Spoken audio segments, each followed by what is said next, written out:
السلام عليكم ورحمة الله وبركاته. أهلا بكم في قناة هدى سويد. وحشتوني وحشتوني وحشتوني من الفيديو اللي فات. طبعا بعد أوردرات راس السنة وشغل راس السنة وهدة الحيل بتاعة راس السنة، الدنيا نامت خالص خالص والشغل نام ومبقاش في شغل زي الأول. بس على مين لازم احنا نشتغل ونشغل الجروب بتاعنا وما بطلش شغل أبدا إن شاء الله. الصاج ده معانا 30 في 40، بعمله بأربع بيضات، 3 كوبايات دقيق، كوباية ونص سكر، معلقتين محسن جل، كوباية ونص مية، واحطهم في العجان لحد ما يدينا قوام زي قوام الكريم شانتيه، ونحطه في الصاج يتحط في الفرن حوالي 10 دقايق. وطبعا حسب الفرن بتاعك. ما تنسيش تحطي معلقة خل والفانيليا ومعلقة البيكنج باودر. قلنا هنعمل هنا العرض بتاعنا اللي هو 5 قطع جاتوه، والتورته مقاس 16 طبقتين. هيتبقى معانا كيك من الصاج دوت، هنعمل بيه طواجن كده، اللي هي الطواجن الشفافة اللي بغطا دي هنشوفها دلوقتي. وعندنا طبعا كيك يعني انا شايله كيك في التلاجة بقى مني من شغل راس السنة، شايلاه في الفريزر. هطلعه كله واعمله النهارده، يعني ما بحبش احط الكيك عندي كتير. بس الايام اللي فاتت طبعا ما كنتش فاضيه، كانت كلها شغل، لكن خلاص احنا ابتدينا نفضى، فلازم نشغل نفسينا ونشغل الجروب بتاعنا. فالعرض ده كان مطلوب مني، فعملت الصاج ده اللي هو 30 في 40، وعملت العرض.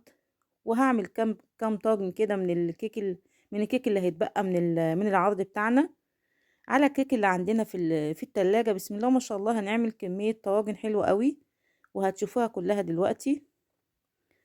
اول حاجة التورتة بتاعتنا دي هي طبقتين، عملناها بالكريمة، والجاتو اللي هيتعمل معاه هنعمله بالشوكولاتة. دايما كده شغلي نفسك وشغلي الجروب بتاعك، يعني ما تخليش يوم يعدي كده من غير ما يخشلك رزق.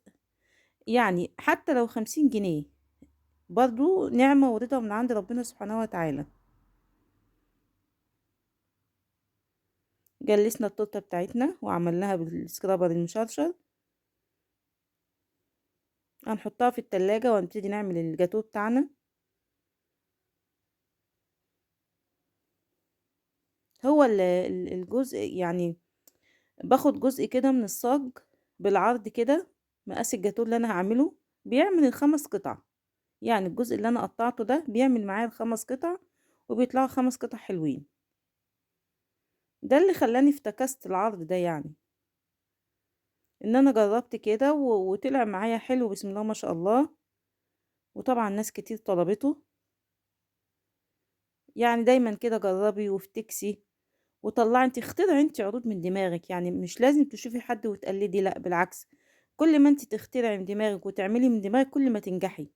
انما اللي بيقلدوا دول لا، ما مش بينجحوا. لازم انت تبتكري وتبدعي عشان خاطر يعني تباني والناس تعرفك. انما التقليد ده لا، اللي بيقلد ده ما بينجحش. هنعمل ال5 طبقات بتوعنا، ال5 قطع جاتوه ولا ايه. طبعا احنا عملنا التورته بتاعتنا فانيليا، فبالتالي هنعمل الجاتوه شوكولاته زي ما انا قلت لكم قبل كده. يعني حاجه بتبقى فانيليا وحاجه شوكولاته.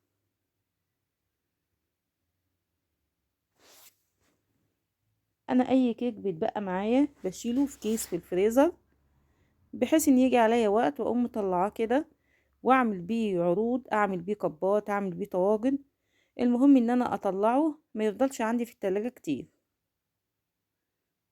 لكن الايام اللي فاتت طبعا كان شغل راس السنه بسم الله ما شاء الله، كان اوردرات كتير وشغل كتير، فما فضيتش ان انا اعملهم. لكن النهارده ما كانش ورايا غير العرض ده بس، هو اللي كان الاوردر اللي عندي.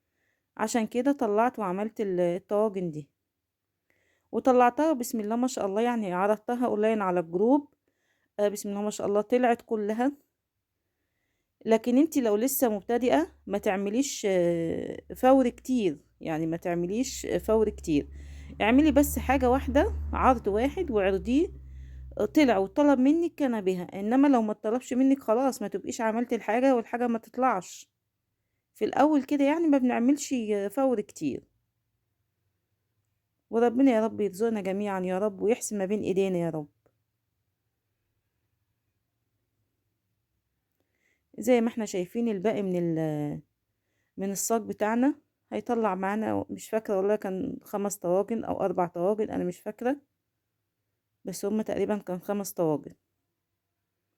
العرض ده والله انا قلت الطاجن ب30 جنيه والاربعة ب100 جنيه. بسم الله ما شاء الله، شايفين الكمية اللي انا عملتها؟ كل ده من باقي كيك في التلاجة. عمل معايا الكمية الكبيرة اللي انتوا شايفينها دي، بسم الله ما شاء الله. مش فاكرة، كان عمل 14 طاجن او 13 طاجن، انا مش فاكرة بالظبط، بس عمل كمية كويسة. واول ما قلت على الجروب بسم الله ما شاء الله طلعوا كلهم. ده لان بسم الله ما شاء الله الجروب كبير، لكن انتي لو لسه في البدايات ما تعمليش فوري كتير، اعملي بس عرض واحد واعرضيه وشوفي ظروف الناس اللي في الجروب ايه. طلبوا كان بها اعملي، ما طلبوش يبقى انتي ما خسرتيش خامات ولا خسرتي حاجة، لان زي ما انتوا شايفين بنحط نوتيلا ونحط جناش ونحط كريمة، والحاجات دي كلها بفلوس، فحرام تعملي الحاجة وتحطيها في التلاجة وتبوظ، او برضه تحطيها في التلاجة وتقعد يومين 3 واسبوع وما تطلعش. يعني انا في بداياتي خالص عملت مرة كبات وحطيتها في التلاجة وقلت اعرضها اونلاين، اعرضها قصدي فوري، لكن للاسف قعدت كتير قعدت اسبوع في التلاجة لحد ما في الاخر رميتها، فانا كده ببقى خسرت خامات.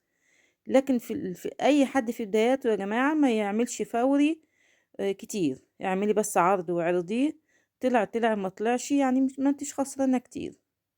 وان شاء الله ربنا يا رب يوسع رزقك ويرزقك.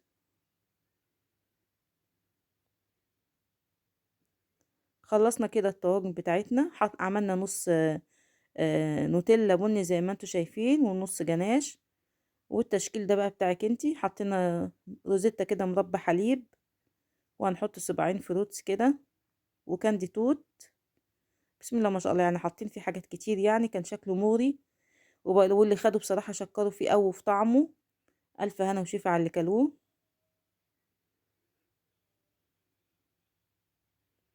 كده خلاص خلصنا الطواجن بتاعتنا وقفلنا، حطيناه في التلاجة. هنبتدي بقى نخلص العرض بتاعنا اللي هو الاوردر اللي كان مطلوب مننا اساسا. طبعا انا لما قمت الصبح اول حاجة خلصتها اللي هي الطواجن دي، بحيث ان انتي تنزليها يعني على العصر كده، تنزلي شغلك على الجروب عشان خاطر الحاجة تلحق تطلع. ما تستنيش تعمليها بالليل وتبتدي تنزلي، لأ، يعني اعمليها بدري عشان الحاجة بتاعتك تطلع، اللي عايز حاجة يطلبها. حطينا عليها جيلو مانجا كده.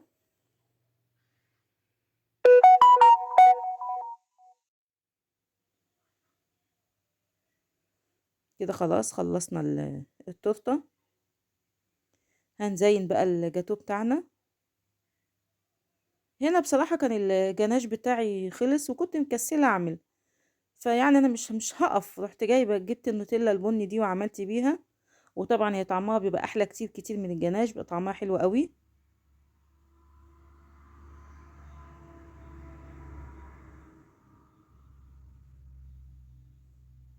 هبتدي كده احط عليها جناش زي ما احنا شايفين كده، واسيبه زي ما هو كده، مش لازم اشبحه. برضو كان شكله حلو قوي. واسخن الطرنش بتاعي واقطع الجاتوه. برضو القطع حلوة، ما كانتش صغيرة. العرض ده كله بسم الله ما شاء الله حلو. وزي ما قلت لكم قبل كده انا بطلعه ب150، فطبعا 150 بالنسبة لعرض تورتة و5 قطع جاتوه ولا اي حاجة، بالذات في الوقت اللي احنا فيه ده يعني.